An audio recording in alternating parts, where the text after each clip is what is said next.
Pada video ini, kita akan membahas lebih jauh tahap 1 untuk pengakuan pendapatan berdasarkan kontrak dengan pelanggan sesuai PSAK 72, yakni tahap pengidentifikasian kontrak dengan pelanggan. Di video pertama sudah kita bahas bahwa PSAK 72 memperkenalkan satu metode tunggal untuk pengakuan pendapatan yang mensyaratkan dilakukannya 5 tahapan untuk dapat mengakui pendapatan. Tahapan tersebut antara lain, tahap 1, pengidentifikasian kontrak dengan pelanggan. Tahap kedua, pengidentifikasian kewajiban pelaksanaan. Tahap ketiga, penentuan harga transaksi. Tahap keempat, pengalokasian harga transaksi terhadap kewajiban pelaksanaan. Dan terakhir, tahap kelima, pengakuan pendapatan ketika atau sepanjang entitas menyelesaikan kewajiban pelaksanaan. Untuk dapat diakui sebagai kontrak dengan pelanggan, sebuah kontrak harus memenuhi 5 kriteria berikut. 1. Para pihak dalam kontrak telah menyetujui kontrak dan berkomitmen untuk melaksanakan kewajiban masing-masing. Sebuah kontrak dapat berbentuk tertulis, lisan, atau sesuai dengan praktik bisnis yang umumnya dilakukan. Komitmen untuk melaksanakan kewajiban berarti bahwa di sisi penjual wajib memberikan atau menyerahkan barang atau jasa yang menjadi kewajiban pelaksanaannya kepada pembeli. Sedangkan di sisi pembeli wajib membayar imbalan yang dijanjikan kepada penjual. Lebih jauh, persetujuan dan komitmen masing-masing pihak dalam suatu kontrak harus dapat menimbulkan dan mengatur adanya hak dan kewajiban yang dapat dipaksakan secara hukum. Untuk janji dari entitas kepada pelanggan yang tidak tertuang dalam kontrak tertulis, namun tetap dianggap sebagai acuan untuk mengidentifikasi adanya kewajiban entitas kepada pelanggan adalah kebijakan atau persyaratan spesifik yang dibuat entitas dan berlaku umum pada saat menyepakati kontrak dengan pelanggan. Dan kebijakan atau persyaratan tersebut menimbulkan ekspektasi yang valid bahwa entitas akan mengalihkan barang atau jasa kepada pelanggan. Kedua, dapat diidentifikasi hak masing-masing pihak atas barang atau jasa yang akan dialihkan. Kriteria ini berarti bahwa pihak pembeli berhak menerima barang atau jasa dari penjual, dan pihak penjual berhak menerima imbalan yang dijanjikan atas pertukaran barang atau jasa. Ketiga, dapat diidentifikasi jangka waktu pembayaran dari barang atau jasa yang akan dialihkan. Berdasarkan kriteria ini, suatu kontrak harus mengatur secara jelas kapan dan bagaimana suatu pembayaran imbalan yang dijanjikan atas pertukaran barang atau jasa. Sebagai contoh, pembayaran dapat diatur sebagai berikut. Dibayar penuh setelah barang atau jasa diserahkan ke pembeli, pembayaran penuh pada saat dibuatnya kontrak, pembayaran 50% dari imbalan sebagai uang muka pada saat dibuatnya kontrak, dan sisanya dibayar setelah barang atau jasa diserahkan ke pembeli, dan bentuk atau cara pembayaran lainnya. 4. Kontrak memiliki substansi komersial. Substansi komersial adalah adanya potensi perubahan atas risiko, waktu, atau jumlah arus kas masa depan entitas sebagai akibat dari kontrak.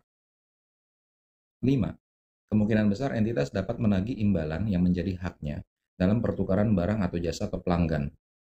Meskipun suatu kontrak sudah mengatur dengan sangat jelas mengenai persetujuan dan komitmen masing-masing pihak yang terlibat dalam kontrak, barang atau jasa yang akan diberikan, dan berapa harga barang atau jasa serta bagaimana cara pembayarannya, penjual juga harus menguji apakah pembeli mempunyai kemampuan dan kemauan untuk membayar. Kedua unsur tersebut harus dipastikan dimiliki oleh pembeli, dan bila terdapat salah satu unsur yang tidak terpenuhi, maka perjanjian antara penjual dan pembeli tidak memenuhi kriteria kontrak menurut PSAK 72. Berikut contoh untuk kriteria keempat, yakni kontrak memiliki substansi komersial. PTB baru saja membeli mesin baru untuk meningkatkan kemampuan produksinya. Dan akibat dari pembelian mesin tersebut, maka di masa depan PTB berpotensi untuk meningkatkan kapasitas produksinya atau menambah diferensiasi produknya. Dan atas peningkatan produksi tersebut, secara otomatis dapat berdampak kepada peningkatan penjualan dan penerimaan kas PTB. Berikutnya contoh untuk kriteria kelima, yakni entitas dapat menagih imbalan kepada pelanggan. A menjual sebidang tanah kepada B sebesar 50 miliar. B akan membangun komplek pergudangan di atas tanah tersebut. Cara dan jangka waktu pembayaran pembelian tanah tersebut adalah sebagai berikut. Uang muka sebesar 10% dibayarkan pada saat penandatanganan kontrak, dan pelunasan dilakukan 2 tahun kemudian setelah B menyelesaikan pembangunan komplek pergudangan.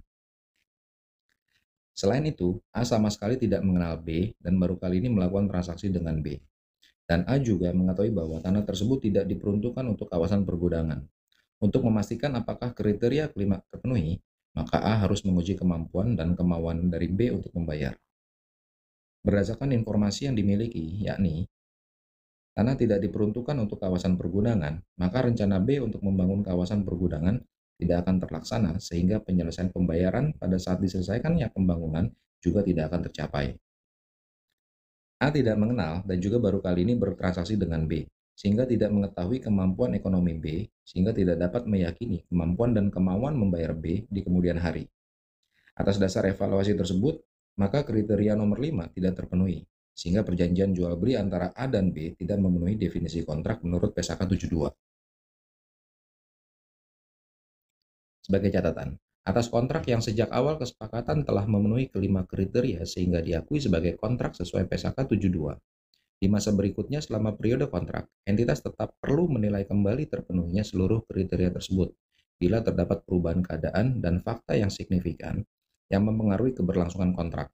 Dan bila hasil penilaian atas perubahan fakta atau keadaan menunjukkan tidak terpenuhinya kelima kriteria untuk diakuinya sebuah kontrak, maka secara otomatis pengakuan kontrak sesuai PSAK 72 dihentikan.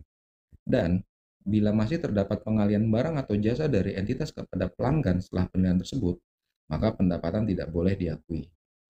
Dan bila terdapat piutang yang timbul dari pengalian barang atau jasa sebelum penilaian, maka entitas harus mencatat penurunan nilai piutang PSAK 71 tentang instrumen keuangan. Sebagai contoh, untuk kasus yang mungkin terjadi beberapa waktu setelah kontrak berjalan dan kewajiban pelaksanaan belum sepenuhnya diselesaikan. Pada tanggal 1 Februari 2020, produsen X menyepakati kontrak pesanan dari pelanggan Y untuk mengirimkan 100 ton bahan baku yang akan dikirimkan secara bertahap selama 2 bulan, masing-masing sebanyak 50 ton. Di awal bulan kedua, produsen X mendapat informasi bahwa pelanggan Y digugat pilot oleh vendor yang lain. Dalam kondisi ini, maka produsen X menilai bahwa kriteria kelima untuk diakui sebagai sebuah kontrak tidak terpenuhi, akibat hilangnya kemampuan pelanggan Y untuk membayar. Maka selanjutnya, atas piutang yang timbul dari pengiriman sebelumnya harus diturunkan, dan pengiriman berikutnya tidak diakui sebagai pendapatan. Tidak diakuinya sebuah kontrak tidak hanya karena tidak terpenuhinya 5 kriteria yang dibahas sebelumnya. Tidak diakui sebagai kontrak juga dapat terjadi bila di dalam perjanjian mengatur bahwa setiap pihak memiliki hak yang dapat dipaksakan secara sepihak untuk mengakhiri kontrak tidak terlaksana penuh, tanpa adanya kompensasi kepada pihak lain. Selanjutnya, apa yang dimaksud dengan kontrak yang tidak terlaksana penuh atau fully unperformed kontrak, yaitu suatu kontrak yang memenuhi dua kriteria berikut. Satu, entitas belum mengalihkan barang atau jasa yang dijanjikan kepada pelanggan. Dan kedua, entitas belum menerima dan belum berhak menerima imbalan apapun dalam pertukaran barang atau jasa yang dijanjikan. Sebagai contoh, berdasarkan kontrak pengadaan bahan baku antara penjual X dengan pembeli Y, diatur hal-hal sebagai berikut. Penjual X akan memasok 100 ton bahan baku kepada pembeli Y dengan skema pengiriman sebagai berikut. 50 ton 1 bulan setelah kontrak ditandatangani dan 50 ton berikutnya 1 bulan setelah pengiriman pertama. Harga transaksi sebesar 1 juta per ton dengan nilai total 100 juta yang akan dibayar sebagai berikut. Pembayaran pertama, seminggu setelah pengiriman pertama diterima. Pembayaran kedua, seminggu setelah pengiriman kedua diterima. Di dalam perjanjian juga diatur, bila dalam jangka waktu 1 minggu setelah jadwal pengiriman pertama, penjual X belum mengirimkan pengiriman pertama, maka pembeli Y berhak membatalkan kontrak pembelian tanpa memberikan kompensasi apapun kepada penjual X. Kondisi yang terjadi, setelah 1 minggu dari jadwal pengiriman pertama, penjual X belum mengirimkan pesanan dan pembeli Y membatalkan pesanan. Bila terdapat situasi bahwa entitas telah menerima imbalan, namun kriteria kontrak tidak terpenuhi, maka entitas harus mencatat penerimaan imbalan tersebut sebagai utang dan mengakuinya sebagai pendapatan berdasarkan dua skema berikut. Pertama, jika di masa depan tidak terdapat perubahan kontrak dan memenuhi salah satu kriteria berikut, satu, entitas tidak memiliki sisa kewajiban untuk mengalihkan barang atau jasa kepada pelanggan dan seluruh atau secara substansial seluruh imbalan yang dijanjikan telah diterima entitas dan tidak dapat dikembalikan. Atau kedua, kontrak telah berakhir dan imbalan yang diterima dari pelanggan tidak dapat dikembalikan. Kedua, namun di sisi lain, meskipun pada tahap awal, suatu kontrak tidak memenuhi kriteria dan bahkan setelah terdapat hutang atas telah diterimanya imbalan dari pelanggan atas kontrak yang tidak memenuhi kriteria tersebut, entitas tetap melanjutkan menilai kontrak untuk menentukan apakah kriteria kontrak terpenuhi di masa depan. Hal ini dapat saja terjadi bila di masa depan dilakukan perubahan atas kontrak awal dan perubahan tersebut memenuhi kriteria kontrak. Maka dalam kondisi ini berlaku ketentuan terkait modifikasi kontrak yang akan kita bahas di bagian selanjutnya dari video ini.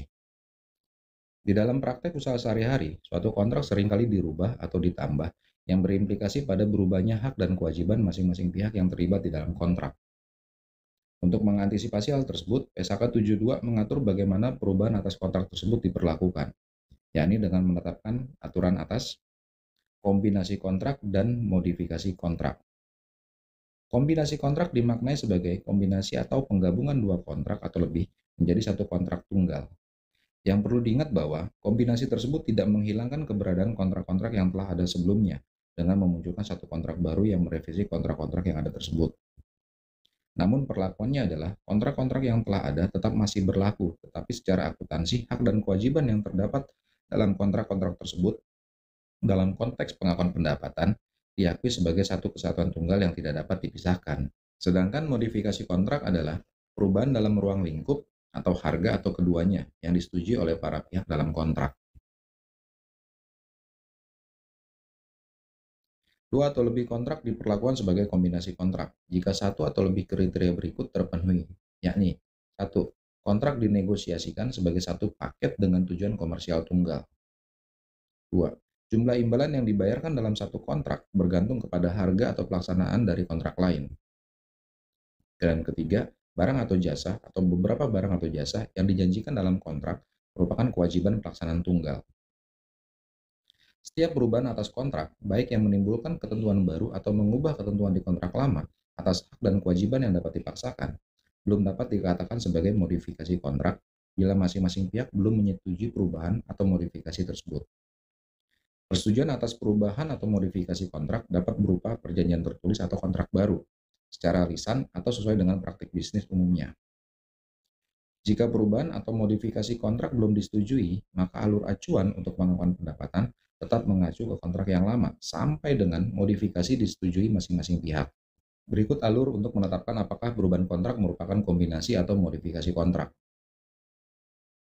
Jika atas dua kontrak atau lebih yang dibuat pada waktu yang sama atau berdekatan dengan pelanggan yang sama atau pihak berelasi dari pelanggan, maka dinegosiasikan sebagai satu paket komersial atau imbalan yang dibayar atas satu kontrak bergantung dari pelaksanaan kontrak lain atau barang atau jasa dari seluruh kontrak-kontrak tersebut merupakan satu kewajiban pelaksanaan.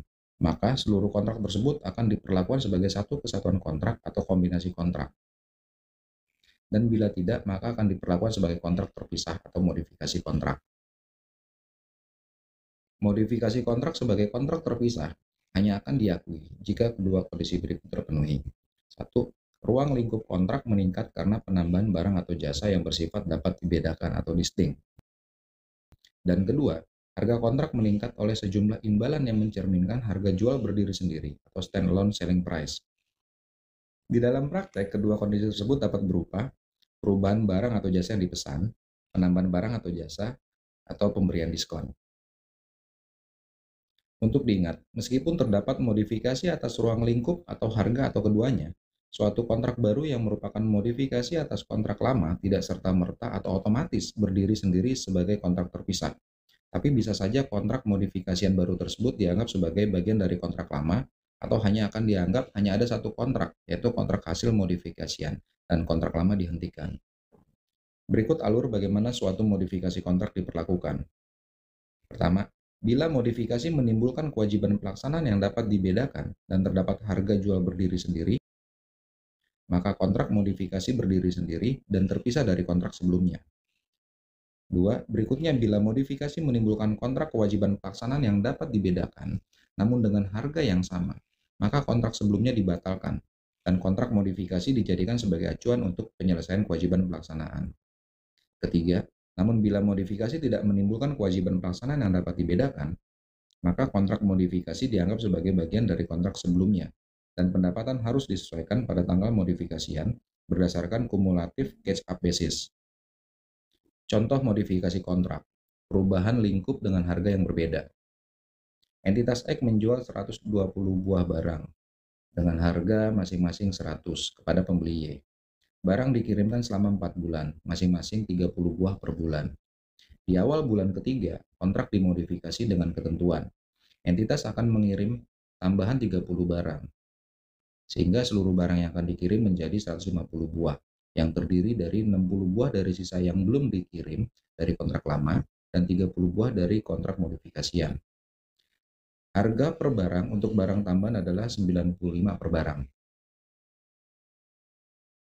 Hasil analisis menunjukkan bahwa pertama, harga barang di kontrak lama dan kontrak modifikasian atas penambahan menunjukkan harga jual berdiri sendiri. Dua, barang tambahan bersifat dapat dibedakan dari barang di kontrak awal karena janji di kontrak modifikasian terpisah dan tidak terikat dengan janji di kontrak awal. Maka kontrak awal dan kontrak modifikasi masing-masing berdiri sendiri dan terdapat dua kewajiban pelaksanaan yang berbeda. Untuk contoh berikutnya, bila atas penambahan 30 barang tetap dikenakan harga yang sama, maka dapat dikatakan tidak terdapat harga jual berdiri sendiri antara harga barang di kontrak awal dengan harga barang di kontrak modifikasi. Sehingga perlakuannya adalah kontrak lama dibatalkan dan hanya ada satu kontrak dengan satu kewajiban pelaksanaan, yaitu mengirimkan 90 barang, yang merupakan 60 barang sisa dari kontrak lama dan 30 barang dari kontrak modifikasi. Untuk mempermudah pemahaman atas modifikasi kontrak, berikut rangkuman berupa flowchart.